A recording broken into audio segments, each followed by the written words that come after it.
right, Discipuli, really short chapter here. If you recall, 45 ended with, we finally got a messenger to Caesar, right? Cicero has sent a Gaul as a just, a guy disguised as a Gaul as a messenger, right?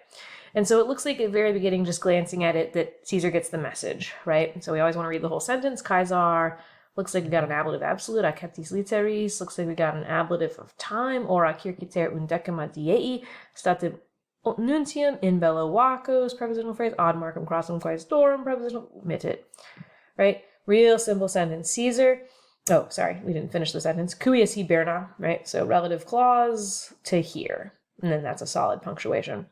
Caesar, with the letters having been received, or with the letter, having been received around this time of day, immediately does what? Mittits, present tense, a nuntium, in bello, right, into their territory, to this dude. And we're like, who's that dude, right? If we go back to 5.24, that's the winter camp that's like closest to where Caesar is. And it's one of the other winter camps in Gaul, right? And that's kind of expressed here, right? So he sends a messenger, not back to Cicero, that doesn't make sense. He sends a messenger to Marcus Crassus, the quaestor, whose winter camp, or the winter camp of whom subject was away, or, was away, was what? Was away from him. Oh, that's the distance, right? Was viginti et quinque milia posse 1,000 paces, or miles away ab eo. And remember, when we have a prefix, we typically repeat it as a prepositional phrase. Aberrant ab eo, this many away, right?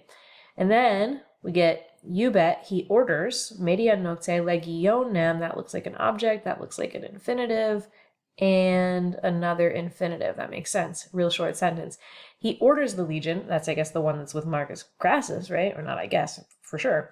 He orders that legion at this time, right? To Proficisci, or to Proficisci at this time. And we take the celeriter with the second half of the sentence, and to venire ad him, ad se celeriter, to him celeriter.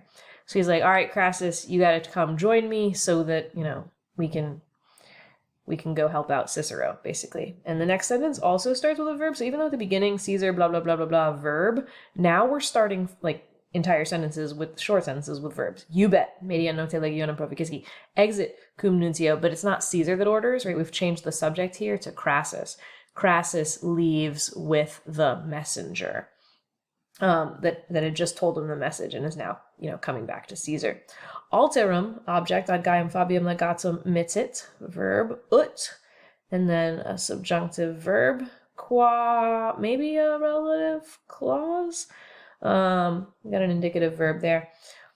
For alterum, he mittits, he sends another messenger, right, or message, ad Gaium Fabium, the legate.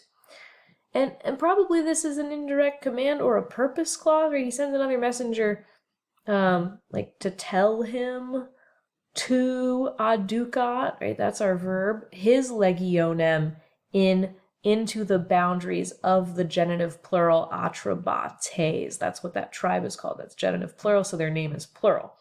So he sends another message, another one, to Gaius Fabius the legate, kind of like telling him to adducat his legionem, right? To lead it, to adducat, to lead the legion into the territory of the Atrebates. And qua typically does mean where. It's almost certainly not referring back to the legion, so we'll give it a where translation. But even if we don't really know what to do with the qua yet, we've got this dative sibi with a iter faciendum. That must be like a faciendum est or a faciendum esse, because it's an indirect statement after this head verb. He knew that the journey had to be made by him. Remember that when we have a passive periphrastic like Carthago delenda est or iter faciendum esse, we get a dative of agent instead of an ablative of agent. It's the only time that it happens. Where he knew that a journey had to be made by him, or where he knew he had to travel, right? Iter facere, to make a journey or to travel. So multiple ways to translate that, but it's definitely by him, journey, passive periphrastic, had to be made by him, or where he knew he had to travel. We can make it active if we want. Starting another one with a verb. He scribit labieno, and then an if clause, si rei publicae commodo facere posset, cum plus the ablative, it looks like legione ad fines nerviorum veniat. He writes to Labienus, right? That's his like lieutenant. If he's able to do, something good for the Republic. I think that's a double dative there. I'd have to double check on that. And then we don't get an ut, but we just get a, like, that he should come to the territory of the Nervii. Again, a plural people, they're the Nervii, with his legion, right? So he sends like another message. So he sent a message to Crassus, he sent a message to Gaius Fabius. Crassus was a quaestor, right? That is the famous one. I think, maybe not. And to Gaius Fabius the legate, and he also writes to Labienus, who needs no titles, right? Because we know who Labienus is in regards to Caesar. But this must be like an indirect command, sort of veniat, that he should come with his legion to the territory of the Nervii. Reliquam partem exercitus quod Paulo aberat longius non putat expectanum. Non putat is a head verb, so this is probably expectanum esse. So we've got the remaining part, object of the army, genitive, that's a fourth declension genitive singular.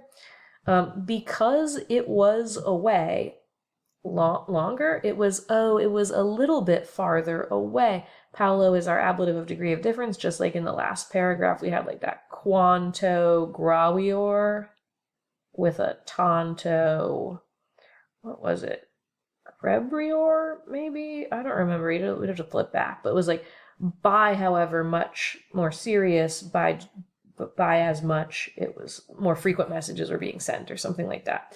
Our ablative degree of difference with a comparative adjective or a comparative adverb in this case, right? So the rest of the army, because it was a little bit farther away, he doesn't think, oh, it's not really the object, right? It's the subject of this indirect statement. He doesn't think that the rest of the army, accusative, should be expected or should be waited on is probably a better translation here. And that's a passive periphrastic, or not really a passive periphrastic. It's not a Carthago delenda. It is.